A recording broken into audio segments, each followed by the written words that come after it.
and gave my own in her name, and then I ventured on to my own. And part of that time, I volunteered for the first 12 years of his life with my husband at Vacaville State Penitentiary. And I volunteered there for 25 years, which qualified me to become an honorary old gangster. In prison terminology, if you've served more than 25 years, you're either an original gangster or an ordinary gangster. I like being an ordinary. I thought my mother might be insulted if I called myself an original gangster. So I just, and here, and I wrote a short book. I don't know if you can see it. You probably can't, can you? Yeah, hold it higher. And this is a small piece from that about the prison. And it is entitled Police Line Do Not Cross. And this was written in, it just says 2007. So things don't change, that's for sure. There are approximately 350 men I know who have crossed a police line. Some I met only a few times. 30 or so I've known for 20 years. They are inmates, convicts, convicted by a judge and or a jury of a wide spectrum of crimes. Some really sad and stupid, possession of drugs, petty thievery to support their habits, and some soul-shockingly violent. Many are three strikers with convictions they say your life is worthless. Throw away the key. A forged check is what got Leo, and by the way, I'm not using the inmates' real names. A forged check is what sent Leo back to prison for probably the rest of his life. He is a small-time crook, gay, suffering from AIDS, and with the singing voice of an angel. I got to know him at Vacaville Penitentiary for Men. He is a patient in the AIDS unit, and I a community volunteer there. He played classical guitar, wrote his own lullabies, entrancing us all in my support group for his fellow cons who were sick. I haven't seen him in about a year. He vanished into the long gray corridors, endlessly barred doors and windows, with the sound of guards' heavy keys rattling on their belts or in their hands as they open and close doors and gates that never let you forget where you are. Then there's little Rafi, the opposite of Leo. He is an LWOP, life without possibility of parole, for a rampage of slaughter 40 years ago in which 10 people were killed. Rafi is one of the 40 inmate hospice volunteers in the 17-bed prison hospice. Every week when I see him, I inhale quickly and remember what rehabilitation and redemption are all about. He was in the psych unit for the criminally insane for years. Endless therapy. He knows by heart all the questions and quote unquote correct answers criminologists from around the world have come to ask him. He moves comfortably down these long gray corridors, saying there is no way he could live on the outside. The prison is his home, and he devotes himself to recording books on tape for the blind and sitting with fellow inmates who are dying. Bare bones here, it is a police state. Most live out their lives with no insight to their own hearts and healing. An amazing few, through their wish to serve, are hospice volunteers. With their compassion for their fellow inmates, they find deep appreciation and love coming back to them, something they seldom had when they were on the outside. They acknowledge their crimes with deep shame and remorse. Their bones are picked clean, smooth, and open to what each moment brings. They have seen it all and have come to a grace inside themselves. This prison hospice is one of the most sacred places I know. Mm. Wow. Thank you, Nancy. Yes. No, thank you. All Yeah, right, we can marvelous. move. Yes. We'll move on now to Matt. Are you ready? Matt? Matt Mitchell, are you there?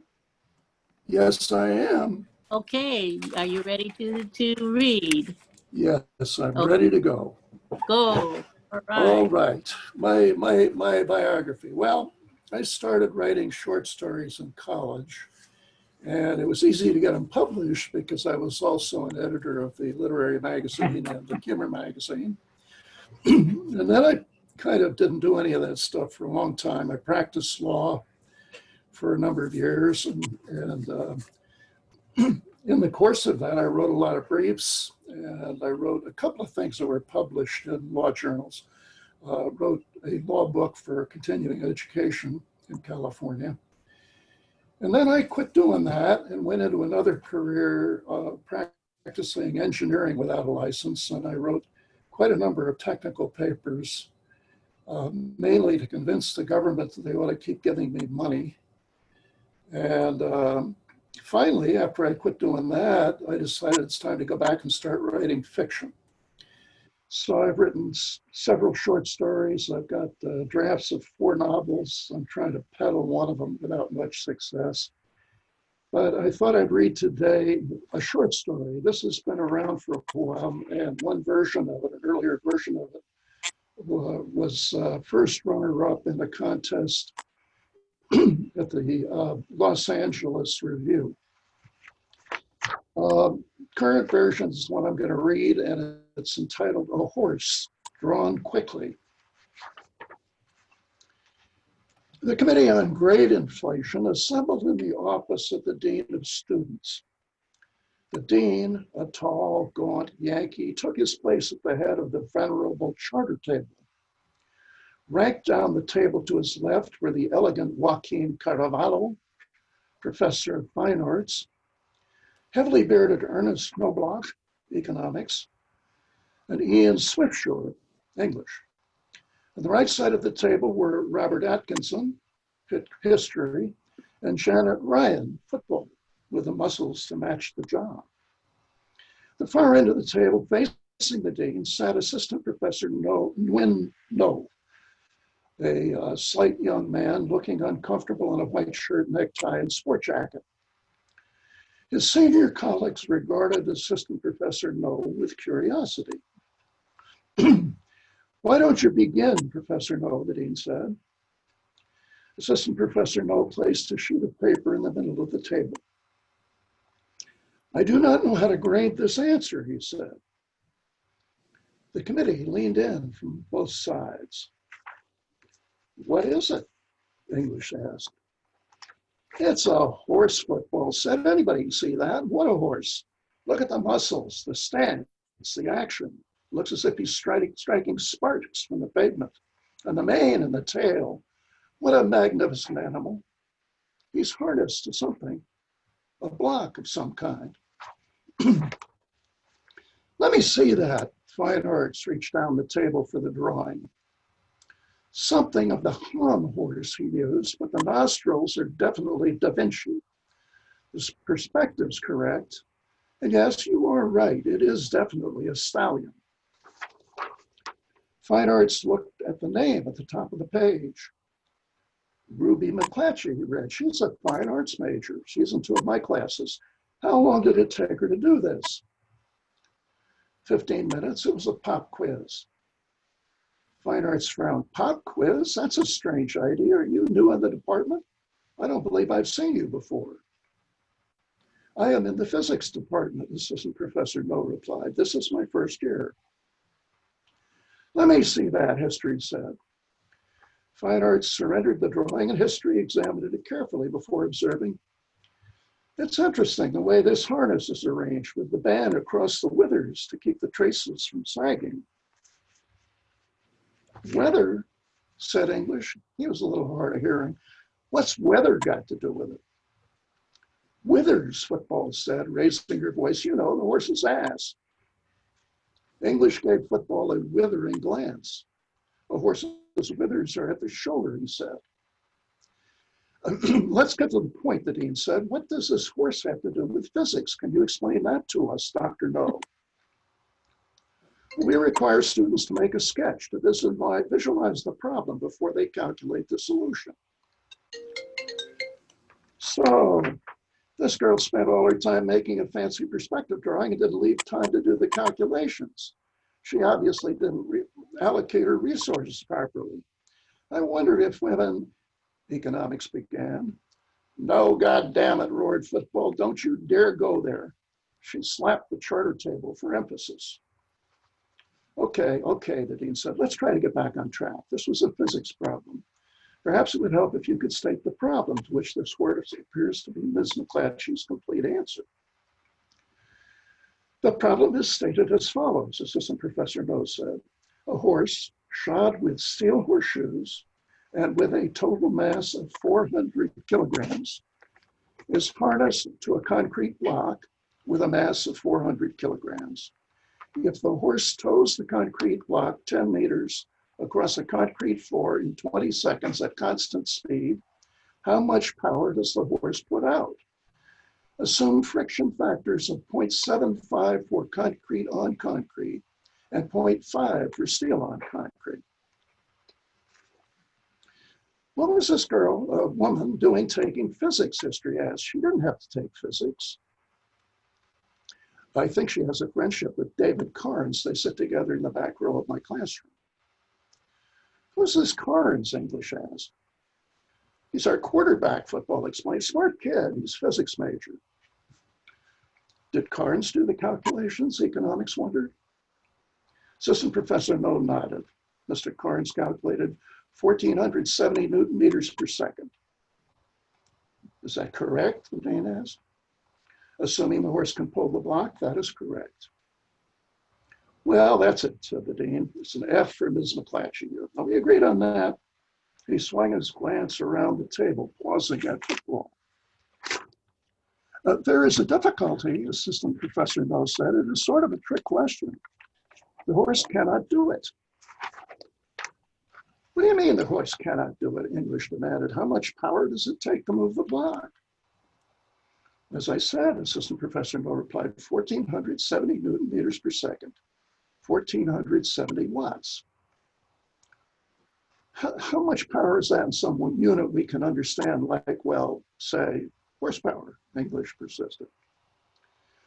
In imperial units, 1.972 horsepower. Okay, and economics said, make it 2 horsepower. The horse can't do it, so Carnes' calculations are based on a false assumption. That puts a different light on things, doesn't it? Economics leaned back, crossing his arms as he did so. That's bullshit, Football said. What's a horsepower? 550 foot-pounds per second, right? I've got defensive linemen who can clean and jerk 275 pounds in a second, say a 6-foot lift. That's 3 horsepower right there. It's a well-known historical fact over history that the horse that was used to establish the horsepower as a unit was a very tired horse. Well, be that as it may, the dean said, there's an accepted definition of horsepower. Can we ignore that accepted definition? Horsepower is not the issue, Assistant Professor No said. This is a problem in tribology. The horse cannot get traction. Tribology, Fine Art said. I thought you said we were in physics, not sociology. You're thinking of tribalism, Walkie in English said, trying his best to sound helpful. This is tribology, the study of friction. He glanced at Assistant Professor No for confirmation. I get it, Hester explained. That's why the problem mentions the friction factor for steel on concrete. The block has too much friction. The horse just stands there and spins its wheels. Scrapes its horseshoes, you mean, Football said. Look at the drawing. See those sparks? She knew exactly what she was doing. There was a brief moment of silence before the dean spoke up. Giving Ms. McClatchy the benefit of the doubt, she recognized that the horse couldn't pull the block and illustrated it very nicely. Mr. Carnes, on the other hand, did the calculations on the false assumption that the horse could do it. He thought for a moment, then asked, did Carnes do a drawing of the horse? Yes, Assistant Professor No said. His horse looked more like a squirrel. What grade did you give Mr. Carnes? B. The dean bored him. It was the best grade you gave anybody. A plus. Who got the A plus? What did he have to do for his A plus? The dean demanded. Belinda Brown, Assistant Professor No began. Yes, Football pumped her fist. The dean gave her an approving look. She thought I made a mistake, Assistant Professor No explained, so she did the calculations to show that the horse couldn't move the block, and then calculated the power on the assumption that it could, like Carnes. All her calculations were correct. What did her drawing look like? The dean asked. It was a stick figure. Fine Arts frowned. Did you make a mistake when you made up the problem, Economics sneered, or was it intentionally deceptive? I did not make a mistake, Assistant Professor No said in barely audible tones. I think we've gotten to the bottom of this, the dean said. We need to come up with a grade for Ms. McClatchy. Football stared belligerently at Economics, straight A. Minus, suggested Economics.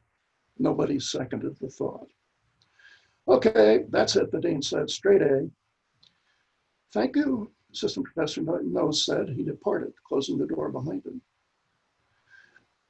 Any other comments, the dean asked. I like that young man, history said. He gave Carnes a B. We've got faculty who have given anything less than an A minus in years. What I don't understand, Economics said, is why that girl drew a fancy horse to illustrate her answer instead of just answering the question. Football smiled. Isn't it obvious to you? Ruby saw it immediately. The block and the horse weigh the same, but the block has more friction. She was sitting next to Carnes. She drew the horse right where he could see it. But Carnes is a straight arrow. He didn't cheat. Or maybe, Economics suggested, he just didn't get the message. And that's the story. Oh, thank you. Thank you, Matt. Thank you. Let's see, is Suzanne back with us to finish her story? Suzanne, are you there? I guess not. She's muted. Suzanne, you're muted. Is she muted? Okay. She's on Ruth's computer and she's muted. Suzanne, are you ready to finish your story? Yes. Okay. Did you get, where did I left? So I'll just do the other part of it. Okay. Which was 1992. Which Good. was, We can hear you now. you We can hear you. Go ahead. Would it work if she started from the beginning? Because it was very hard to hear right from the beginning. Okay. Tell her to start. Did she hear I that? want you to start from the beginning, Suzanne. Well, the beginning was did you get the sense of what this was about? I think you should just start from the beginning. Why don't you, yeah, just start from the beginning. Okay. All right. So my bio is just that I've been working in Guatemala since 1967, writing about Central America and Guatemala since the mid-60s. And this book was published, which is called Of Centaurs and Doves. And Doug? The centaurs are the military, the army forces. The doves are the people who want peace. The most incredible thing about this whole process was something that nobody thought was possible in a country like Guatemala. which is that there wasn't a winner and a loser. Everybody made concessions, and so it was a real peace process. And that brought me great joy, and I had great joy writing about it. So I wrote a preface, and that was reading from the preface. The preface is called The Emotional Roller Coaster.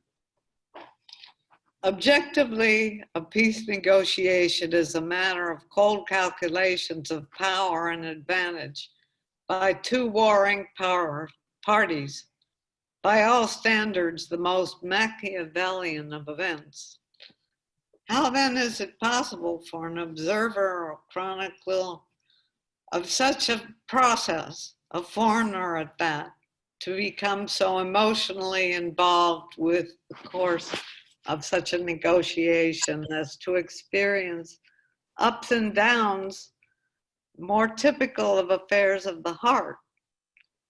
And how could such an observer claim to write a reasonably accurate account and interpretation? I've been living with this contradiction for many years now, so I owe readers some explanation. The personal and anecdotal stories in this prologue will hopefully help readers to understand the emotional tides and undertows of Guatemala's peace process. Keep in mind that I'm not just dealing with any country, but with Guatemala, the anything can happen country that throws up spectacular physical and human beauty against equal parts of brutality and tragedy. By all measures, Guatemala is a country of high drama, at times melodrama, but always of epic proportions. Guatemala reveals the highs and lows of human interactions. It's also impossibly convoluted. Nothing is simple, straightforward, or easy to understand. Nothing is what it seems. But within this devilish reality lies as well the fascination, the intrigue, the intellectual challenge from Guatemala. Dare to try to understand us in our full complexity. Or more accurately, dare to try. Just as you think you understand, we'll show you that you understand nothing at all. Of course, that draws me in even deeper into the labyrinthine puzzle. If I obey Guatemala's siren song and try to understand with any degree of honesty, I must be prepared for the consequences. I have paid to get on this emotional roller coaster. Every time I catch a glimpse of a better future, my hopes will be dashed. And every time I begin the inevitable descent into despair, Guatemala will save itself somehow in the most unimaginable way. And so I continue on for the next round. And then there was there's a description of the year 1992, when I was in the early stages of writing this book. The only tension in 1992 came from gallows humor. Here's an example. At a jail where some political prisoners were being held, the warden arrived to tell them, "We have good news and bad news for you. The good news is that half of you will go to Mexico, the other half to El Salvador. The bad news is that the top half of you will go to Mexico, the bottom half to El Salvador." And then there were the real life happenings that were worse than those bad jokes. The army, attempting to induce the return of indigenous peoples living in the highlands resistance communities, was offering food rations. Since there were 100 people, in one case, and only 50 rations, the army's plan was to kill the other 50. A group of peasants from rural Papala, demonstrating in the capital, was brutally attacked by riot police. The Minister of Interior said, "Don't blame us." The peasants put their heads in the way of police batons. Meanwhile, the government furiously lobbied the world to prevent Rigoberta Menchú from getting the 1992 Nobel Peace Prize, even submitting the name of a ruling class philanthropist unknown outside of Guatemala City as an alternative. But the government's desperate maneuvers were no match for world opinion. It was in the summer of 1992 that I first discovered how to keep sane by making up mind games, turning Guatemala's perversity, complexity, and opaqueness into the subject of a new book. The collage book that I invented would mix a large dose of gallows humor with indigenous stories and folktales. It would deconstruct the aberrations in Guatemalan political culture, such as denial, in order to affirm the Guatemalan way. That was the Guatemalan way of dealing with repression. It would celebrate the absurd as well as the magical. And above all, it would recount the hundreds of personal stories that Guatemalans had told me during the past 30 years. The allegorical street names in Guatemala City's historic centers seem made for such a book. Street of Liberty, Street of Purgatory, Street of Bitterness, Street of the Turquoise, Street of the Storm, Street of Oblivion, Street of Sorrows. That book will be called No Hay Parada, taking its name from the ubiquitous signs. There's no bus stop here. At all the places, at those signs, there's no bus stop here, are at all the places where Guatemala City buses actually do stop. Meanwhile, denial in order to reaffirm. Naturally, I'm seeing those buses pass me by when I'm waiting at the designated bus stops. I'm only slowly writing this book, but ever since 1992, it has been my companion, my alternative to despair when things get bad in Guatemala. Meanwhile, I can always measure the political climate by how fast my back goes out from the tension. And then just two other things. One is from 1994, which is very brief. 1994 was the year when a tiny light appeared at the end of the tunnel with the UN Human Rights Monitoring Mission. At the end of, perhaps now, the world would take notice and force the government kicking and screaming into the 20th century. Perhaps there would be a chance to realize the dream quoted by Nobel Prize laureate and former Costa Rican President Oscar Arias at a conference in Guatemala. We'll be secure when we hear that knock at the door at 6 o'clock a.m. and we know that it's only the milkman. From here on until the final signing of the peace accords at the end of 1996, the negotiations acquired an irreversible rhythm. It was when springtime began to unfold in Guatemala. In Guatemala, springtime has a dull meaning. In tourist brochures, the country is advertised as the country of the eternal spring. The Guatemalans themselves use the term to refer to the democratic decade of 1944 to 54. It was springtime again in 1996 as average Guatemalan cities and human rights activists began to conduct their business normally and to unlearn the reflex of fear. Springtime because new spaces were opening up with an exclusionary system for broader participation, and indigenous women's organizations were blossomed. Then I have a lot more springtimes, but I'll just close with the one that moved me the most. In the town of Sololá, a community 85% indigenous that had been in the heart of a conflict zone, residents decided to choose their 1996 queen, Miss Sololá, not on the basis of basic beauty, but on the ability of young women to explain what was in the agreement on indigenous people's rights. That's when I knew that springtime had arrived and the peace accords would be signed. Oh, it's wonderful. Yes, really beautiful, Suzanne, and we were able to hear you clearly too. That was really great. Well, now we're open for questions and comments from writers. And again, I just would like to say to the writers, thank you so very much for your participation today. We all appreciate it very, very much. So I have a question for Nancy. Did you feel safe working in the prison with these criminals? Nancy, are you there? She is. And can you hear? Did you hear the question? Is she there? I can't see. Just give her a second, then. She's not. Okay. I couldn't unmute. So she'll unmute in a second. Now you can hear me? Yes, we can hear you now. I lost count of how many people have said, oh, how did you feel safe there? I said, I live 6 blocks down Telegraph Avenue from UC campus, and I feel safer walking on Telegraph Avenue than I do going into the prison. You know, but the prison is much safer. If any had tried to hurt me, the chaplain there in charge of the hospice, he calls me the Saint Nancy. This is how I'm held by these guys. You know, I'm believing that. Why the heck not? No, in all seriousness, only once did I feel that I was purposely being twisted in regard to the story that the inmate was telling me, and I was alone with him. And he talked about murdering a baby in a cradle. And I really felt, you know, I felt that one, believe me. Yes. Do you think he was messing with you, or? I think that he was probably, I'm not a psychotherapist, so that what the terminology would be, he was definitely psychotic and was trying to impress me, you know, of who he was. So he was the only one. And also, it's absolutely, it was. Now, you have to remember, I know that I retired 10 years ago. So what has evolved since then, I have no idea, except that we all read in the paper about the abuse of these guys in regards to the virus. It's just shocking to me. It was definitely taboo. And I was grateful for it, that I never had to know what a man was in for. If the man chose to say what he was in for, fine. I have no quarrel with that. But that's not why I was there. Why are you in here? No, etc. So, does that answer your?